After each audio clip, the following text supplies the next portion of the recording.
आजा भी मैं बनाऊं आए ए छोरी कल छोरक लगा दी आजा अंशु आजा डब्बू आजा आजा टिक्को लगाऊं मार दो ना चल येलो लगाते लेकिन लिया पे ले सुनो तो मैं लग रियू कहाँ है रियू कहाँ है निक्की ऐसे तो मैं तो जा टाइट मत सब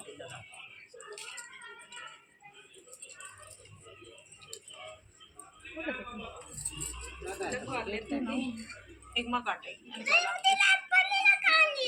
रेड और ब्लैक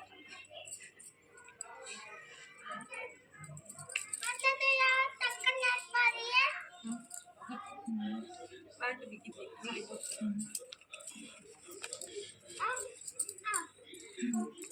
इसका नाम क्या है टार्ट था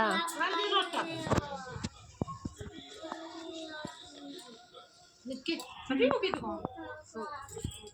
ये कहाँ किट्टू सुनो हाँ सुन लगा ले सुनो कहाँ ले सुनो अंदर इधर लगा देख ले सिस्टम आजा इसको बड़ो लगाया आजा बिल्ली भी ना लगाई छोरा तो लगाया नेल पॉलिश ना लगाई था मैं तो कुछ भी ना लगाई एक तो दीवार तक कमरा पर लगाया हां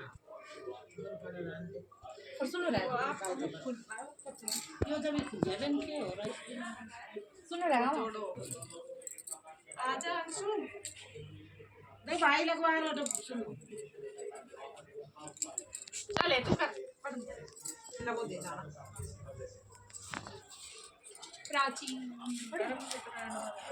प्राचीन काल में किसी नगर में एक साहूकार रहता था। उसके 7 लड़के थे। दीपावली से पहले साहूकार की स्त्री घर की लीपा पोती के लिए मिट्टी लेने वो खदान में गई और खदान में से जब मिट्टी खोदने लगी तो देव योग से उसकी जगह एक सेह की मांग थी। ऊपर है ना एक गमला में एक मिट्टी की डली रखी है उसमें वो ताका से लिपट रहा है सुनो उधर जा उधर से बच्चे को लग गई जिससे सह का बच्चा उसी क्षण मर गया। यह हत्या हुई देखकर उस स्त्री को बहुत दुख हुआ, परंतु अब क्या हो सकता है। वह स्त्री पश्चाताप करती हुई अपने घर आ गई। कुछ दिन के बाद उस स्त्री का लड़का मर गया। फिर दूसरे और तीसरे अर्थात 1 वर्ष में उसके 7 लड़के मर गए। इस पर वह स्त्री रात दिन अत्यंत दुखित रहती। एक दिन उसने अपने पड़ोस की स्त्रियों से रो रो कर कहा कि मैंने जानबूझकर कोई पाप नहीं किया। हाँ, एक बार मैं मिट्टी खोदने को खदान में गई, तब मिट्टी खोदने में एक सहसा मेरी कुदाली से एक सह का बच्चा मर गया। तब से 1 वर्ष के भीतर 7 लड़के मर गए। यह सुनकर उन स्त्रियों ने धैर्य देते हुए कहा कि तुमने जो यह बात हम सबको सुनाकर पश्चाताप किया है, इससे तेरा आधा पाप तो नष्ट हो गया। सो अब तुम उसी अष्टमी को भगवती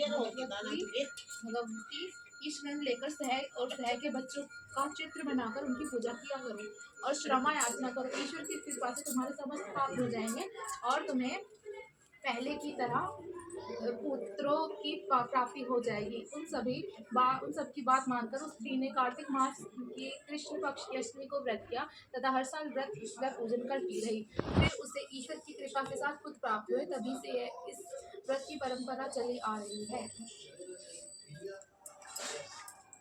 बस सात बहुएं थी और एक बेटी थी। दीपावली से पहले कार्तिक मास की बड़ी अष्टमी को 7 बहुएं अपनी एकलौती ननद को साथ में लेकर जंगल में खदान में मिट्टी लेने गई। जहाँ से वह सब मिट्टी खोद रही थी वहीं स्याऊ माता की माँ थी। मिट्टी खोदते समय सेह का बच्चा मर गया। स्याऊ माता ने कहा, तुमने मेरे बच्चे मार कर मुझे निपुत्री कर दिया, इसलिए मैं तेरी कोख बांधूंगी। तब वो ननद अपनी सातों भाभियों से बोली कि तुमने से कोई मेरे बदले अपनी कोख बनवा लो। 6 भाभियों ने अपनी कोख बनवाने से इनकार कर दिया, परंतु छोटी भाभी सोचने लगी कि यदि मैं अपनी ननद का कहना नहीं मानूंगी तो कहीं सासू जी मुझसे रूठ ना जाए। इस विचार से अपने ननद के बदले में उसने अपनी कोख बनवा ली। इससे जब उसके लड़का हुआ तो वह 7वें दिन मर गया। इसी प्रकार 7 लड़के हुए और मर गए। तब एक दिन उसने ज्योतिषी को बुलाया और पूछा, महाराज ये क्या बात है, मेरे जो संतान होते हैं वो 7वें दिन मर जाते हैं, सो इसका क्या कारण है। तब पंडित जी ने बोला कि देवी तुम सुरही गाय की पूजा किया करो, क्योंकि सुरही गाय स्याऊ माता की भाईली है, वो तेरी कोख छोड़े तो तभी तुम्हारा बच्चा जी सकता है। इसके बाद से बहू नित्य प्राप्ति प्रातः काल उठकर चुपचाप सुरही गाय के नीचे सफाई करके अनेक प्रकार से सेवा खिदमत करती। गौ माता यह देखकर कि साहूकार के बेटे की बहू नित्य प्रति मेरी बहुत सेवा करती है, गौ माता उससे बोली कि तू मेरी बहुत सेवा करती है, इसलिए मेरी आत्मा तुमसे प्रसन्न हो गई है, इसलिए माँ मुझसे क्या मांगना चाहती है। साहूकार के बेटे की बहू बोली कि स्याऊ माता तुम्हारी भाईली है, उन्हें हमने मेरी कोख बांध रखी है, सो आप कृपा करके अपनी भाईली से कहकर मेरी कोख खुलवा दो। यह उस दुखियारी की यह बात सुनकर गौ माता बोली, अच्छा। एक दिन गौ माता ने उससे साथ ले 7 समुद्र पार अपनी भाईली के पास चल गए। मार्ग में धूप बहुत कड़ी पड़ रही थी, सो वे दोनों एक पेड़ के नीचे छाया में बैठ गए। थोड़ी देर में वहाँ एक सांप आया और उसी वृक्ष पर गरुड़ पंखी ने बच्चे दे रखे थे, वह सर्प उन बच्चों को डसने लगा। तभी साहूकार की बहू ने उस सर्प को मार करके ढाल के नीचे दबा दिया और उन बच्चों को बचा लिया। थोड़ी देर में गरुड़ पंखी आई तो वहाँ खून पड़ा देखकर साहूकार की बहू को चोंच मारने लगी। तब वह बहू बोली कि मैंने तेरे बच्चे को सर्प को मारकर रक्षा किया और तू मेरी दुश्मन हो गई। साहूकार की बहू की यह बात सुनकर गरुड़ प्रसन्न होकर बोली, तूने मेरे बच्चे बचाए, इसलिए मांग क्या मांगती है। वह बोली कि हमें 7 समुद्र पार साहू माता के पास पहुंचा दे। तब गरुड़ पंखी ने उन दोनों को अपनी पीठ पर बैठाकर लंबी उड़ान भर के 7 समुद्र पार स्याऊ माता के पास पहुंचा दिया। स्याऊ माता अपनी भाईली गौ माता को देखकर बहुत प्रसन्न हुई और बोली कि भाईली आज जो तू बहुत दिनों में मिली है। फिर बोली कि बहन मेरे सिर में जोर बहुत पड़ गई है। तब सुरही गऊ बोली कि मेरे साथ मेरी भक्तनी आई है, ये तेरी सारी जुएं निकाल देगी। अब क्या आगे पाते ही साहूकारनी ने स्याऊ माता की चुनकर सब जुएं निकाल दी। स्याऊ माता बोली कि तूने आज मुझे बहुत आराम दिया है, इसलिए मैं तुझसे प्रसन्न हूँ, सो आज जो चाहे वो मांग ले। साहूकारनी बोली कि वचन दो तो मांगे। स्याऊ माता बोली, अच्छा वचन दिया, और कहा कि यदि मैं अपने वचन से फिरूंगी तो धोबी कुंड में कंकरी हो जाए।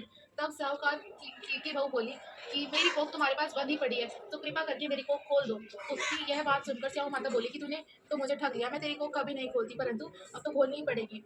जा, तेरे घर तुझे 7 लड़के और उन 7 तो की बहू मिल जाएगी। तू घर जा कर मेरे साथ पूजन करियो, 7 अहोई बनाकर 7 कढ़ाई कर दीजो। और यह सुन जब वह लौट कर अपने घर पहुंची तो वहाँ 7 बेटे और 7 की 7 बहू घर बैठी मिली। यह देखकर वह बहुत खुश हुई। तभी उसने 7 अहोई बनाई और 7 पूजन किए तथा 7 की कढ़ाई करी।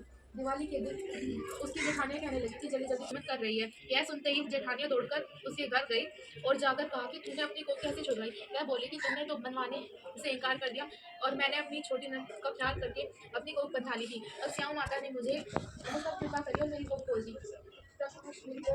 उसी प्रकार संसार की सभी नारियों की कोख खोल देना, यह कहानी है। तो यह साहू माता, किससे सुनाने वाली तथा होमकार भरने वाली, ये सब की कोख खोल देना, यही हम सबकी तुमसे मिलती है। कहाँ से लगी वो मम्मी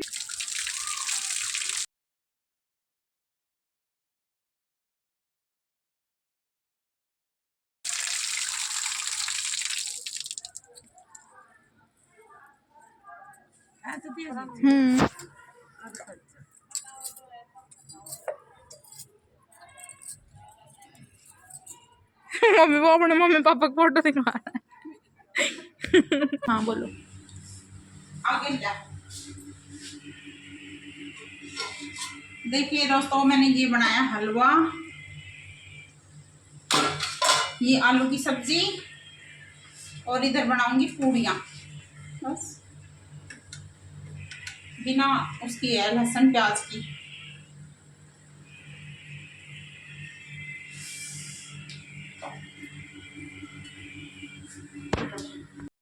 तो अब ना पूरियाँ सेक लेंगे, और मैंने प्लेन पूरी भी बनाई थी और कचौरी भी बनाई थी।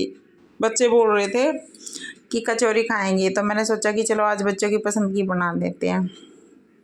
और वो जो कटोरी रखी है ना, उसमें आलू की पिट्ठी रखी है, और अब अपनी प्लेट लगा लेंगे।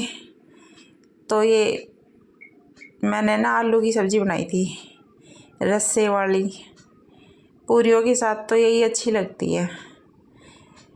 कटोरी में डाल लेंगे सब्ज़ी, और अब थोड़ा सा हलवा निकाल लेंगे। पूरियाँ भी रख दी, कचौरियाँ थी, जो मैंने प्लेट में रखी हैं। थोड़ा सा हलवा डाल देंगे तो मेरी प्लेट भूख की लग गई। और अब मैं अपनी कमोई को मिचने के लिए हलवा पूरी निकालूंगी। तो उसके लिए ना मैं एक प्लेन पूरी लूँगी और उस पे हलवा रखूँगी। और जब मेरा कमोई ना ऊपर रखी थी पूजा वाले कमरे में, हमारा पूजा का कमरा ना ऊपर छत पे बना हुआ है, नीचे जगह नहीं थी, इसलिए तो मैंने ना वहीं पे रखी है अपनी कमोई भी। और जो मैंने कमोई के ऊपर जो रखना था सूट और पैसे, वो मैंने वहीं पे रख रखे हैं। अब ये वो पूरी रख दी है प्लेट में और थोड़ा सा रखूँगी हलवा और छत पे जाके अपनी कमोई को मिनस दूँगी। और मैं दोनों बच्चों को साथ लेके गई थी वहाँ पे छत पे। तो फिर अब अपना व्रत खोल लेंगे।